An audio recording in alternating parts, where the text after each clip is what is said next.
It started as a simple missing person call, but by the time the sun rose over the Puyallup River, the quiet town would never be the same again.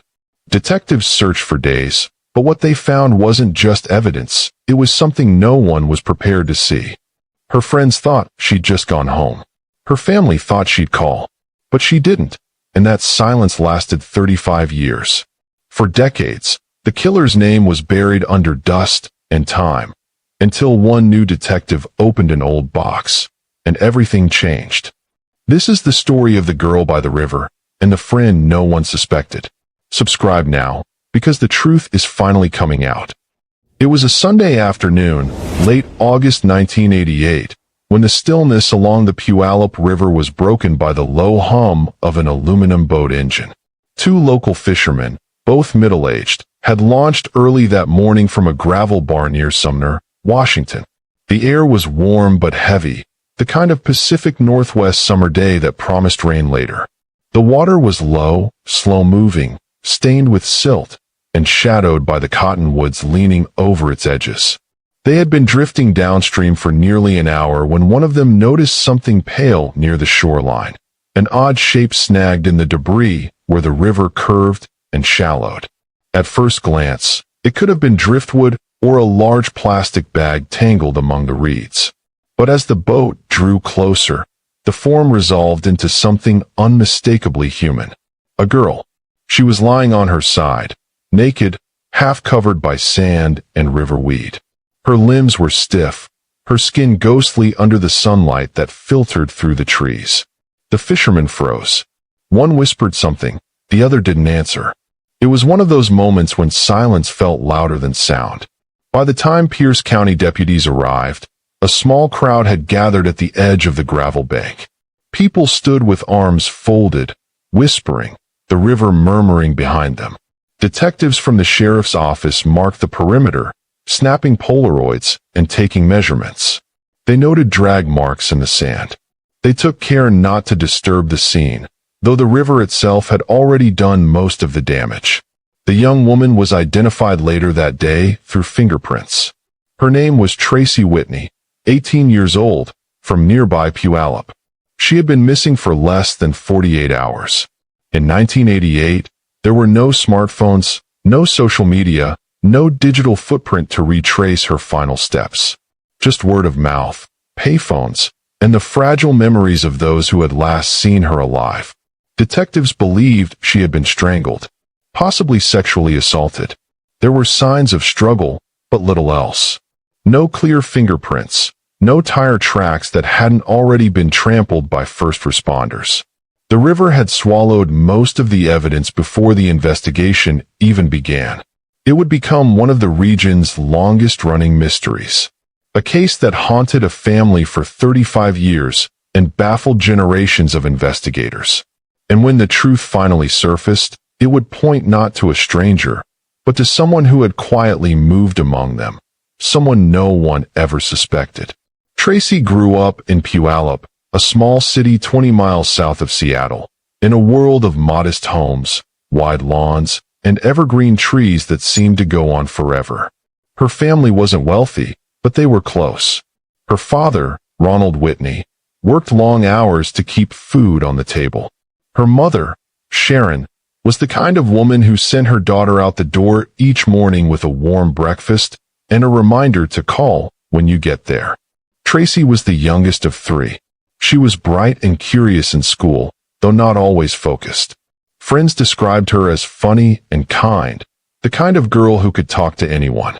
She loved music, fast food, milkshakes, and long summer drives with her friends through the back roads of Pierce County. In 1988, she had just finished high school. The future was wide open. She'd talked about going to community college, maybe studying early childhood education, maybe moving out on her own. Like so many teenagers, she was restless, eager to live, eager to love, eager to figure out who she was. That summer was hot, unusually so for the Pacific Northwest.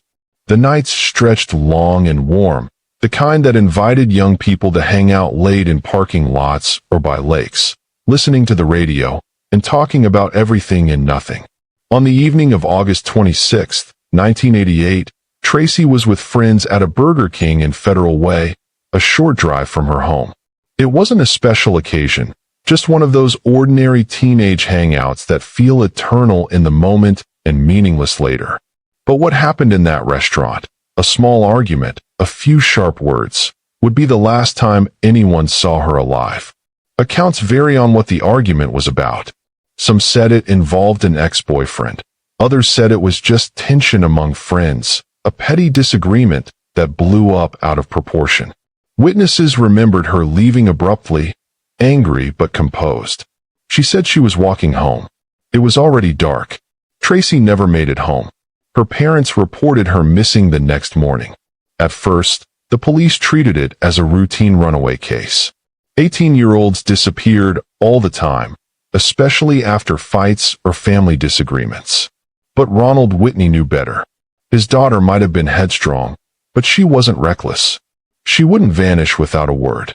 For 2 days, they waited. They called hospitals, friends, and neighbors. They drove the streets she might have taken, looking for any sign of her. When the call came from the sheriff's office, a body found along the Puyallup River, Ronald said later that he knew instantly it was her. The news hit the small town like a wave. People whispered at gas stations and grocery stores. Who would do something like that to a girl like Tracy? In the first press conference, detectives were cautious. They said the cause of death was under investigation, but there was evidence of foul play. They asked for tips from anyone who had seen her that night or noticed a suspicious vehicle. Leads trickled in, but nothing stuck. The autopsy confirmed what they already feared. Tracy had been strangled, possibly with a cord or ligature. There were abrasions on her neck and bruises on her arms consistent with restraint. Evidence suggested sexual assault. The medical examiner estimated she'd been dead less than 24 hours before she was found. But beyond that, the case was a puzzle. There were no witnesses, no immediate suspects, and no usable fingerprints. The river had washed away fibers and diluted fluids that might have offered a clue. Forensics in 1988 were limited. DNA technology existed, but was rarely decisive. Samples often degraded before results could be processed. Still, detectives pressed on. They interviewed everyone in Tracy's circle: friends, classmates, co-workers, and former boyfriends. They built timelines and maps. They canvassed the area around the Burger King and her home. But the search produced only dead ends. Weeks passed, then months. The story fell from the front page of the local newspaper. Leads dried up. Her family kept her memory alive. Birthdays celebrated. Her room left mostly untouched. Every few years, a new detective would take up the file, determined to solve it. Each time, the same roadblocks. By the mid-1990s, the case was cold. Evidence sealed in storage, notes fading on old typewritten pages. For the Whitneys, the silence became a kind of second death, a slow erasure that hurt in ways words couldn't reach. But time, as it would turn out, wasn't the end of Tracy's story. It was only the beginning. Friday, August 26, 1988. It began like any other summer night in the South Puget Sound Valley. The sun dipped behind the Cascade foothills around 8:30, turning the sky copper before fading into gray. The town of Federal Way buzzed quietly, the glow of neon signs along Pacific Highway, the faint roar of traffic heading north toward Seattle. Tracy Whitney left home in a good mood that evening. Her father recalled later that she'd borrowed a friend's denim jacket and left with a casual, "Don't wait up." She was 18, old enough to be trusted, young enough to still believe nothing truly bad could happen close to home. She met friends at the Burger King on Pacific Highway South, one of the few hangouts open late. They sat in a booth near the back, eating fries and discussing their weekend plans. At some point, an argument broke out. Witnesses disagreed on what caused it. One friend said it was about a boy. Another said it was just tension that had been building for weeks. Tracy got up abruptly, tossed her drink in the trash, and walked out. The others thought she'd cool off and come back. She didn't. Surveillance cameras weren't common in fast food restaurants then. There's no video, no time-stamped footage. The only records are memories, and memory is a fragile witness. The last confirmed sighting placed her walking north along the highway around 9:15 p.m. under the flickering glow of streetlights. Witnesses recalled her distinctive blonde hair, the denim jacket, jeans, and sneakers. After that, she vanished. Detectives later theorized several possibilities. She might have accepted a ride from a stranger or from someone she knew. Maybe someone offered her a lift home, or she encountered the wrong person at the wrong time. The route between the restaurant and her home in Puyallup wasn't short, roughly 20 miles. It would have been impossible to walk. That meant she had to have entered a vehicle. Whose vehicle was the question that would haunt investigators for decades. By Saturday morning, when she failed to return or call, her parents knew something was wrong. Ronald called her friends. None had seen her since she left. The family filed a missing person report that afternoon. In 1988, missing person protocols weren't what they are today. Police often assumed young adults had run away or gone off voluntarily, especially if they were over 18. The initial response was slow. Officers took notes, logged the report, and advised the family to wait a day or two. But by Sunday morning, that wait ended with a phone call that changed everything. When detectives from the Pierce County Sheriff's Office arrived at the Riverside scene, they knew immediately this wasn't a typical drowning. The body was too far from the current, the placement too deliberate. There were marks on the skin, bruises, ligature impressions, scratches on her arms.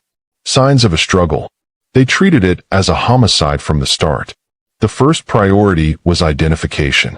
Fingerprints taken at autopsy confirmed what her family already suspected. The missing girl was Tracy Whitney.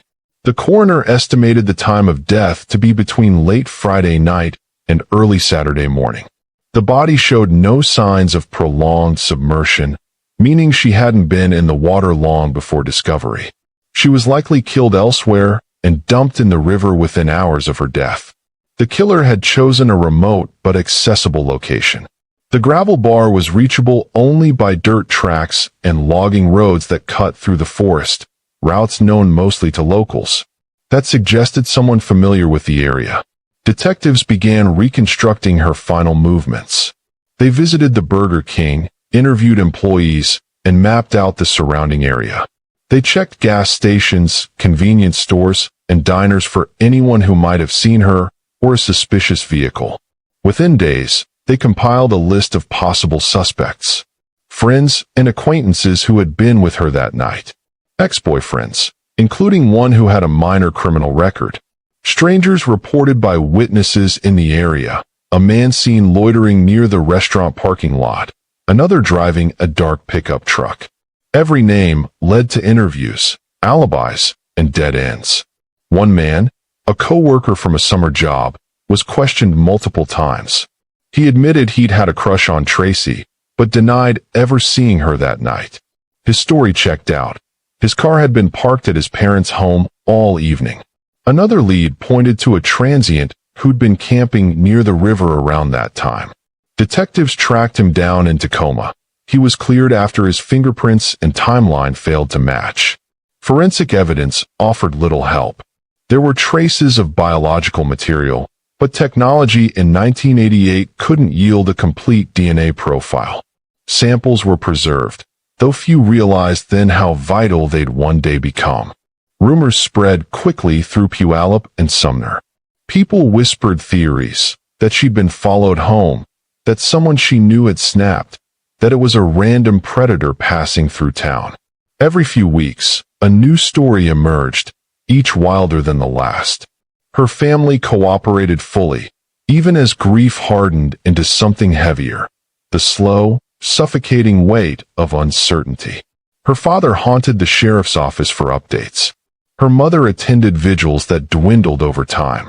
The Whitneys refused to let her memory fade, but each passing year made justice seem further away. By autumn, the case had stalled. Detectives still chased leads, but the trail was cold. The small details they had, a partial footprint in the sand, tire impressions impossible to trace, a few inconsistent witness accounts, weren't enough to make an arrest. Then came winter, and with it, silence. Files were boxed, labeled, and shelved. Detectives moved to new cases. Tracy Whitney's name faded from headlines. But not from memory. For those who'd known her, the questions lingered. Who had hurt her? And why had she been found so far from where she disappeared? Theories multiplied in the vacuum left by fact. Some believed she'd known her killer, that it wasn't a stranger at all.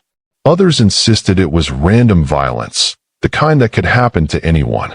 Without evidence, both theories remained alive. Years would pass before anyone learned the truth. The 1990s came quietly, and with them, time eroded the urgency of Tracy Whitney's case. In police archives across Washington, boxes of old files gathered dust, each one holding fragments of lives interrupted, stories without endings. Tracy's was one of them, a worn folder labeled Whitney, T. Homicide, August 1988.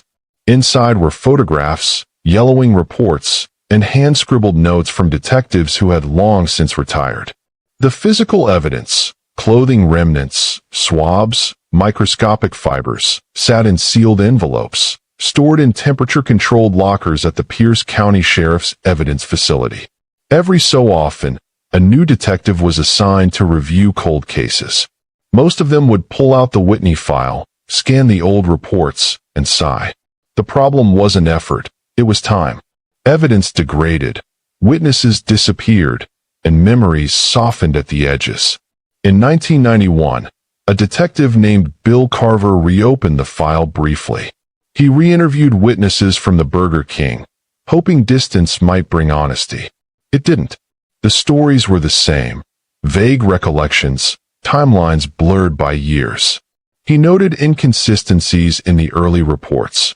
One person said Tracy left on foot heading north, another swore she went south. Without new evidence, it was all noise. By 1994, the trail had gone completely cold. Meanwhile, the world outside was changing. DNA profiling had become more precise, but still required a clear sample and a known suspect for comparison. In Tracy's case, neither existed. Her preserved evidence contained trace biological material, but no one in the system to match it to. CODIS, the National DNA Database, was still in its infancy. When the family called the sheriff's office for updates, the answers were always the same. We're still working on it. But in truth, there was nothing to work with. Over the next decade, the Whitney case became part of local lore, the Puyallup River mystery. People recalled it in half-remembered snippets, whispered at coffee shops and family barbecues. An unsolved murder from the old days. A young girl taken too soon. Her parents kept her memory alive. They attended memorial services for other missing or murdered women, forming quiet alliances with families who shared the same pain. Her father, Ronald, wrote letters to the sheriff's office every few years, asking if there had been any developments. Most went unanswered. By 2000, Pierce County had hundreds of unsolved cases. The Whitney file was just one more envelope on a crowded shelf. Still, in 2001, a small glimmer appeared. Advances in DNA testing meant previously unusable samples could now yield partial profiles. Detectives resubmitted the preserved evidence from Tracy's case to the state crime lab. Weeks turned into months. When the results came back, they were inconclusive, partial markers, degraded, not enough to identify anyone. It was progress, but not justice. As the years rolled by, the faces changed, but the story didn't. Detectives retired, new ones took over, and each time, Tracy's name returned to the surface before sinking back into the deep. For her family, time didn't dull the pain. It only made the silence louder. They wondered if her killer was still out there, maybe living nearby, raising a family, walking the same grocery aisles. Maybe he thought he'd gotten away with it. And for decades, he had. By 2018, the field of forensic science had transformed. Across the United States, a new technique was rewriting the rules of criminal investigation, genetic genealogy. The process combined traditional DNA analysis with genealogical databases, the kind ordinary people use to trace their ancestry. It had already cracked some of the country's most elusive cold cases, including the capture of the Golden State Killer in California. That success rippled through law enforcement agencies nationwide, inspiring renewed attention to long-forgotten cases. In Pierce County, a detective named Lynn Sabin, part of the department's cold case unit, began reviewing files that might benefit from new DNA analysis. The Whitney file landed on her desk in early 2020. She remembered hearing about the case years earlier, the young girl found by the river, the unanswered questions. Sabin read through the reports carefully. Despite decades of handling, the physical evidence had been well preserved, a stroke of luck. The biological samples collected from Tracy's body still existed. In 2021, Pierce County applied for funding through the Washington State Attorney General's Office's Sexual Assault Kit Initiative, a program dedicated to testing unprocessed evidence from unsolved cases. The Whitney samples were prioritized. Technicians at a private lab used next-generation sequencing technology to extract and rebuild a full genetic profile from the degraded material. It took months of careful analysis, but eventually, a usable DNA profile emerged, one that could be uploaded to genealogy databases like GeneMatch and FamilyTree DNA. When the results came in, the genealogists began the slow, intricate process of mapping out a family tree. They compared the unknown DNA from the crime scene to the genetic data of thousands of voluntary participants. Distant relatives appeared, third cousins, fourth cousins, faint but traceable connections. From those threads, they began to build backward, tracing lines of descent, marriage, and migration until, eventually, a name surfaced repeatedly across branches. John Guillot Jr. He had lived in the Puyallup area in the late 1980s. He was in his 20s at the time of Tracy's murder. He had no criminal record, and he had been, by all accounts, the kind of man no one would have suspected. Detectives cross-checked old records. Guillot had lived only a few miles from where Tracy's body was found. He had owned a dark-colored pickup truck matching vague witness descriptions from 1988. But there was a complication. Guillot was dead. He had died of cancer years earlier. For a moment, investigators felt the air leave the room. After all the years, the name they'd been searching for was beyond the reach of justice. Still, they needed to be sure. They located Guillot's son and, with permission, obtained a DNA sample. When tested against the crime scene DNA, the match was unmistakable, a near-perfect paternal link. The probability that the killer was someone other than Guillot was astronomically small. After 35 years, the identity of Tracy Whitney's killer was finally known. But the man himself had taken his secrets to the grave. When Detective Sabin called Tracy's father, Ronald, to deliver the news, there was a long silence on the line. Then came a quiet, almost resigned voice. "I knew you'd find him someday." For the Whitney family, the revelation was bittersweet. The name brought closure, but not peace. There would be no trial, no confession, no chance to look the killer in the eye. Only the cold comfort of knowing. The man no one suspected had been hiding in plain sight all along, living an ordinary life while the river kept it secret. When investigators traced the DNA back to John Guillot Jr., the name barely registered with anyone connected to the case. He wasn't in the original files. He hadn't been interviewed, questioned, or even mentioned. That was the first surprise. The second came when they realized how close he had lived. In 1988, Guillot's address was less than 10 miles from where Tracy Whitney's body was found, a short drive through quiet back roads that wound between farmland and forest. He would have known the area well. Neighbors from that era remembered him vaguely. A quiet man, worked odd jobs, friendly enough, but reserved. He lived with his wife and, later, his young son. To most, he was unremarkable, the kind of person you nod to at the grocery store, then forget moments later. He had no criminal record, no history of violence, no complaints filed. On paper, John Guillot Jr. was an ordinary man. But buried in those records, investigators began to find shadows. In the early 1990s, Guillot's wife died of what was ruled a self-inflicted gunshot wound. The case was closed as a suicide, though some relatives at the time questioned it privately. They said she had seemed afraid in the weeks before her death, that she'd talked about leaving him. Years later, another woman in his life, a girlfriend, died under unusual circumstances. Officially, her death was ruled accidental, related to neglect and untreated illness. But to detectives reviewing his past, the pattern was disturbing. Two women close to him, both dead, both under questionable circumstances. None of this was known to the Pierce County investigators in 1988. Guillot had never surfaced as a suspect because he'd left no obvious trail. No one had connected him to Tracy Whitney. There were no witness statements linking them, no shared acquaintances, no reason to suspect their paths had crossed. But when genealogical DNA drew his name from the depths of the family trees, the puzzle began to make sense in reverse. He had been 26 years old in the summer of 1988. He owned a truck that fit witness descriptions. He frequented the same areas where Tracy and her friends spent time. And crucially, his work often took him through Federal Way and Puyallup, right along the route she would have walked that night. Detectives believe that sometime after Tracy left the Burger King, Guillot encountered her, possibly offering a ride. Maybe she recognized him faintly, as someone she'd seen around. Maybe she thought she could trust him. No one knows exactly what happened next. But the evidence tells the rest. She never made it home. It is likely she was attacked in his vehicle, strangled, and transported to the river under the cover of darkness.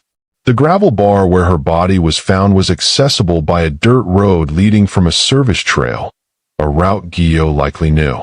He would have backed his truck near the water's edge, carried or dragged her body, and left before dawn. Then he went home.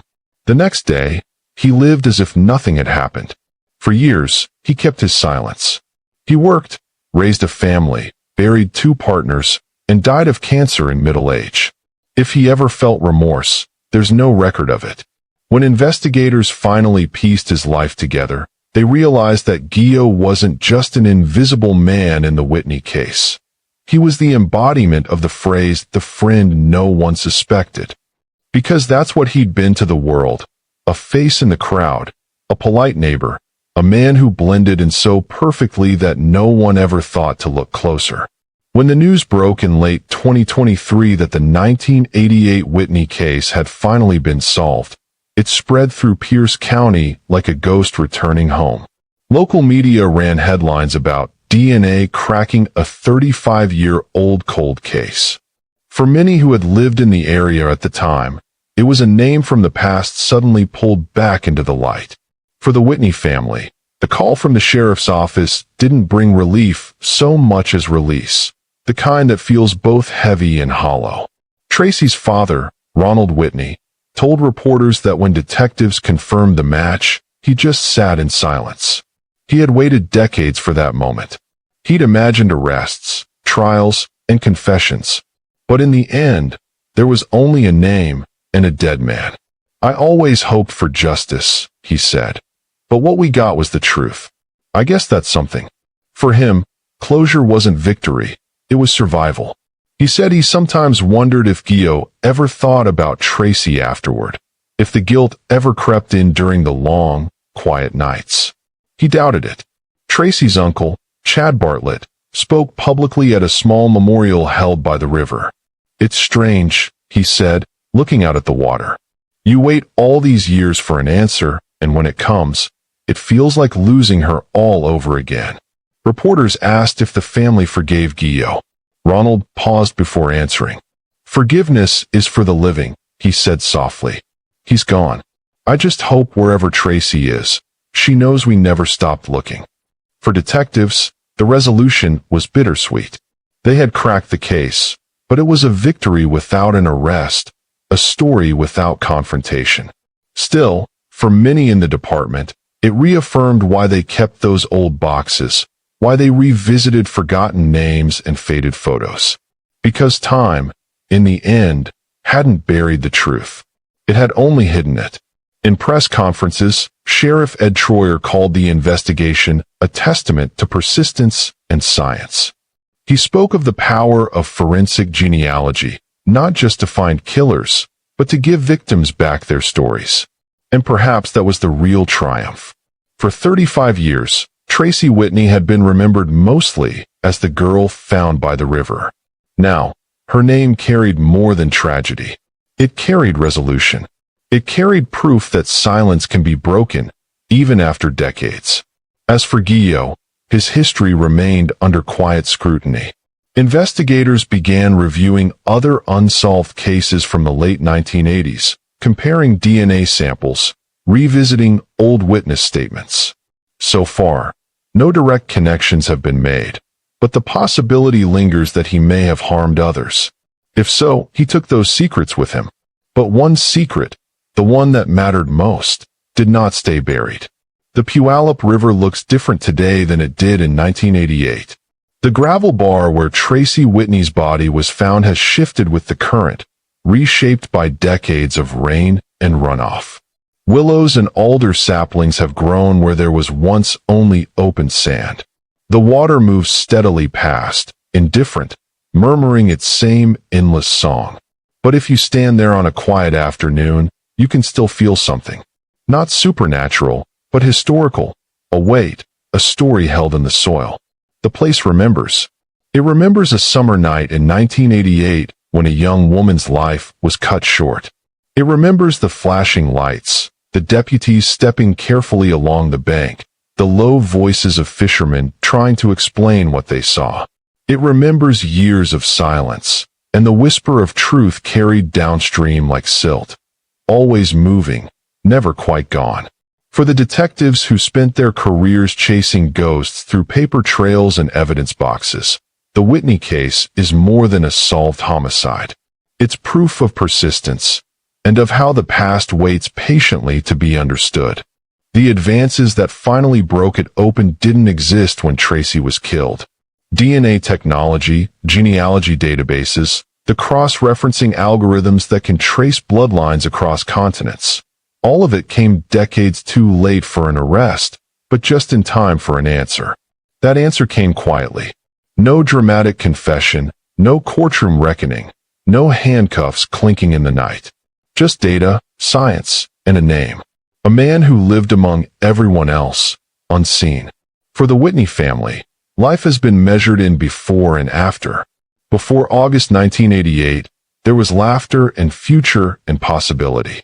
After it, there was an absence, an empty chair at every gathering, a phone that never rang, a photograph that stayed too still.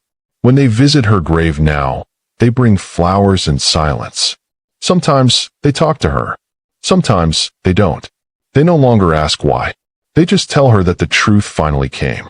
For investigators, the case has become a lesson shared in seminars and cold case units around the country. An example of why no file should ever be forgotten.